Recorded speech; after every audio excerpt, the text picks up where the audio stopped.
तुमची जबाबदारी नाही का ती? तुमची जबाबदारी नाही का ती? तुम्हाला नुसतं हप्ते गोळा करता येतात का? रॉयल्टी किती झाले, रॉयल्टीचे पैसे, पवन चक्कीचे पैसे, याच्या संदर्भात तुम्हाला फक्त हप्ते गोळा करता येतात. रॉयल्टीचे पैसे या पद्धतीनं सगळं तुम्हाला गोळा करणार ठेवले का?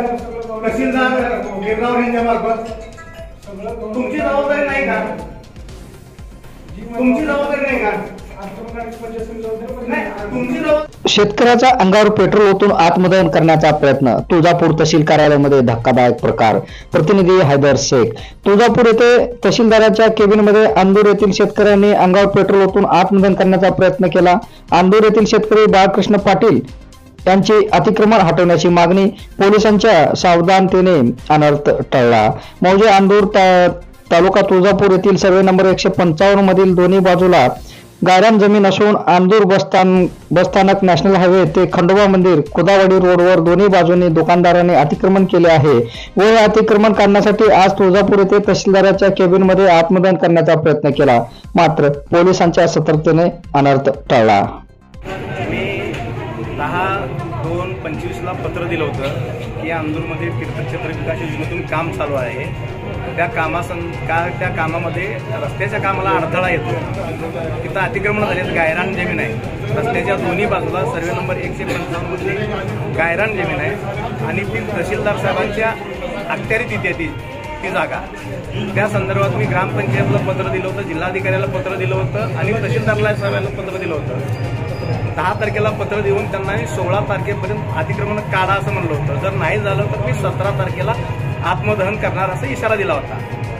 पण गेल्या 8 दिवसामध्ये तहसीलदार साहेबांना थोडीही वेळ मिळालेला नाही. ते कसं झालंय माहित आहे का? एक साखळी आहे तहसीलदार साहेबाकडं. तहसीलदार गिरदावर यांच्या मार्फत मलिदा खाण्याची एक साखळी आहे. त्या साखळी मार्फत त्यांना फक्त मलिदा पाहिजे. पुरवठा खात्यामार्फत, पुन्हा याच्या रॉयल्टीच्या मार्फत, हे पवन चक्कीच्या मार्फत, टावर सौर ऊर्जेचे कामं चालू आहेत त्याच्यामार्फत, हे सगळे कामं तहसीलशी संबंधित असतात.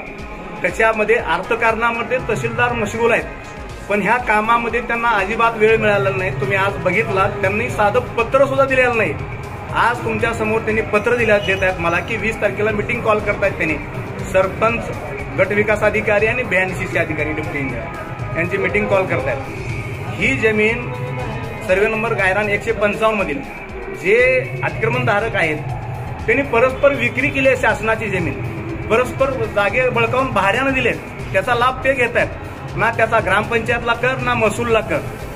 त्याच्यामुळं माझी विनंती होती की अतिक्रमण काढा. बरं, अतिक्रमण काढा म्हणजे ते बऱ्याच दिवसापासून बसले, त्यांना पूर्ण उठवा असंही आमचं म्हणणं नव्हतं की बाबा अतिक्रमणाला थोडा रस्त्याला अडथळा होतोय, गटार व्हायला पाहिजे, तिथं 1 मीटर 1.5 मीटर असं काढा असं आमचं म्हणणं होतं. पूर्ण उठवा असंही आमचं म्हणणं नव्हतं. तर त्या संदर्भात कुठलीही कारवाई झालेली नाही. तर आता 20 तारखेला बघू काय करतायत ते. त्याच्यानंतर माझी पुढची भूमिका जिल्हाधिकारी कार्यालयासमोर मी काय करायचं ते मी करेन.